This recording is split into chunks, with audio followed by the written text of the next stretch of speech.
Prisons. Most of my viewers are inside one. Hopefully you're in one of those soft Swedish prisons. If you're going to commit a crime, do it in Sweden. I've always said that. But some prisons are not Swedish. Some of them are unpleasant places.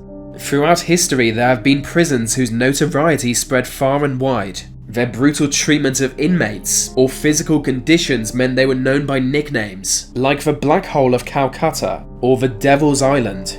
But I've already made a video on places like that.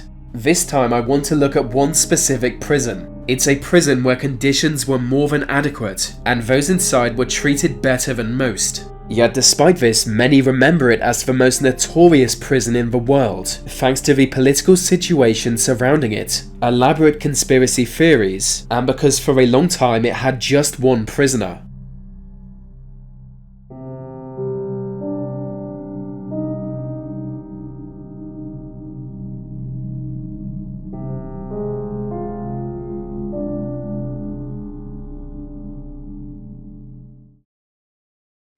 So there's this place called Germany, and a while ago they went to war with the world.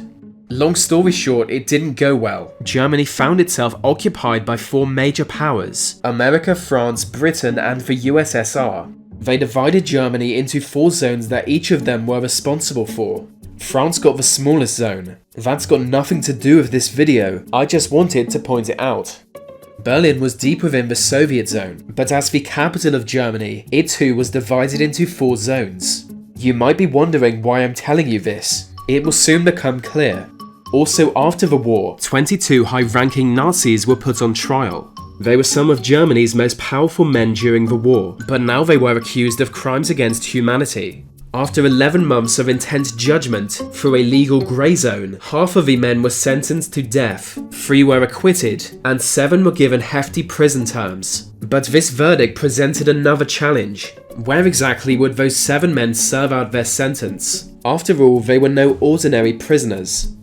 It had the potential of becoming a real brouhaha, so a small, largely forgotten facility was chosen: Spandau Prison.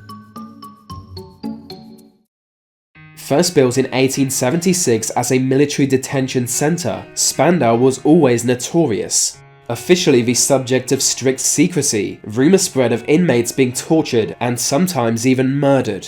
By the early years of Nazi Germany, Spandau was used to detain political prisoners. Again, rumours spread that opponents of Hitler were tortured here. Yet still only a small amount of people were interned here, and by the end of the war it was abandoned.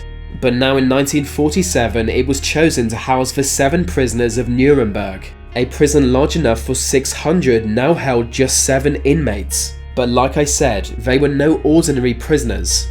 Baldur von Schirach, governor of Vienna and chief of the Hitler Youth. Karl Dönitz, the last ruler of Nazi Germany, named in Hitler's will as his successor. Konstantin Von Neurath, high-ranking diplomat. Erich Raeder, Grand Admiral of the German Navy. Albert Speer, head of war production and personal architect of Adolf Hitler. Walter Funk, president of the Central Bank of Germany, economist of the Holocaust. Rudolf Hess, deputy Führer, the second highest ranking of all Nazis.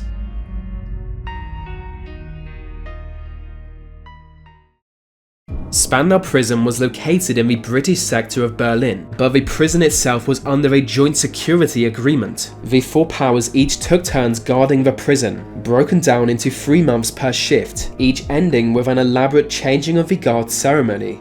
During the French, British and American periods, the inmates were treated rather well, but when the Soviet guards arrived, it was a whole different story. According to inside sources, Soviet officials wanted them to drink their retribution to the bottom of the cup. We can only imagine what that means, but it was probably something very Eastern European. But since they were Nazis, there was little objection to this, and so for decades these 7 men lived in almost complete isolation. As time went on, some of them were released early. Albert Speer was not. He wrote his memoirs on sheets of toilet paper, smuggling the sheets out of Spandau. But even he was eventually released. In fact, all were eventually set free, apart from Rudolf Hess. For 20 years Hess was the sole prisoner of Spandau. Formerly the second most powerful figure in Germany, he was now the world's loneliest man, guarded by 4 countries in an entire prison just for him. As you'd imagine, maintaining a prison with dozens of ever-shifting guards was very expensive, but no matter what, Soviet officials shot down any suggestion of releasing him. Few people were allowed near the prison, fueling a whole slew of conspiracy theories. One theory told that the man inside Spandau was not Hess, but an innocent man who had been framed. It was said the real Hess had escaped to South America or had been secretly employed by the CIA. Rumors like this will always be a part of the legacy of Spandau prison, but the truth is, it's unlikely any method of releasing Hess would have been secret for long. Despite being such a high-ranking statesman, Rudolf Hess was a lunatic. He was a deeply paranoid hypochondriac, believing he had all kinds of diseases, and turning to occultism to cure himself. The older he got, the more he relied on strange rituals and astrology. Then in 1941 he took a small aircraft and flew it to Scotland. As Deputy Führer, he hoped to negotiate with the British, but that just didn't work.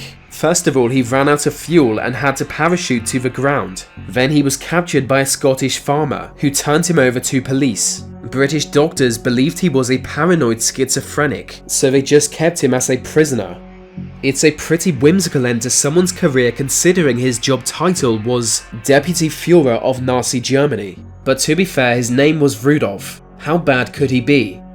The last years of his life were horrendous. His family were only allowed to see him for half an hour per month, and he could only send and receive a single letter per month. He would lie awake screaming into the night, complaining of stomach pain, but the doctors knew it was all in his head. Sometimes they would pretend to give him powerful medication, but it was just a placebo. In 1987, Rudolf Hess was found dead at the age of 93. According to the official story, he hanged himself and left a suicide note, but the Hess family lawyer claimed he was murdered. Many believe a frail 93-year-old would simply not have been able to hang himself. It's said he was killed by the British so they could finally shut down the prison. After the demolition, all building materials were either buried or thrown into the sea, so maybe there is some truth to that. I suspect we may never truly understand what happened in Spandau prison.